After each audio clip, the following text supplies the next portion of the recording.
Jo quan arribava a casa i sentia l'oloreta d'arròs al forn, a mi ja m'evocava algo molt bonic. M'evocava, primer si era en hivern, una calentoreta, no?, que ja desprenia el forn i ja pensava que ja n'hi hauria pilotetes, cosa que m'agradaven molt. I, bueno, i si és en estiu, doncs també m'agradava. Encara que pot ser que sigui un plat més d'hivern, jo sóc una addicta a la cassola de Montesa. Moltes vegades quan ens hem reunit, els germans, la pregunta era què fem, paella o cassola? Perquè la cassola és un dels plats de celebració familiar.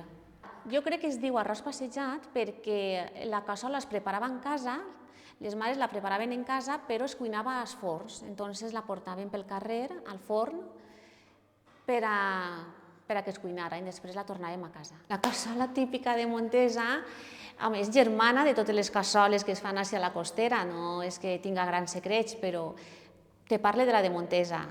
S'utilitza el caldo d'un bon puchero, s'utilitza les pilotes, els cigrons, la cansalà, la botifarra, es posa l'oli i també és molt important la cocció, que abans de posar-la ja que tens que posar el forn a precalentar, n'hi ha dones que són expertes i controlen molt bé quan la tenen que parar, deixar-la en reposar, que ahí estan els xicotets secrets perquè isca allà perfecta. Jo crec que la diferència que pot haver és xicotets truquets que utilitzen cada dona a sa casa. N'hi ha que posen l'oli cru per a l'arròs, altres no, utilitzen l'oli ja sofregidet i són aquests xicotets truquets que cada una segons com l'ix va utilitzant.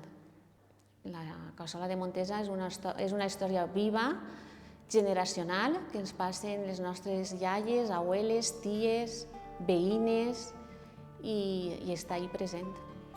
Jo crec que la cassola és un plat més turístic per a oferir a Montesa. A banda del típic de paella, la cassola típica de Montesa, la gent que la prova que és de fora, tots queden encantats i ha d'estar com a plat principal en qualsevol restaurant.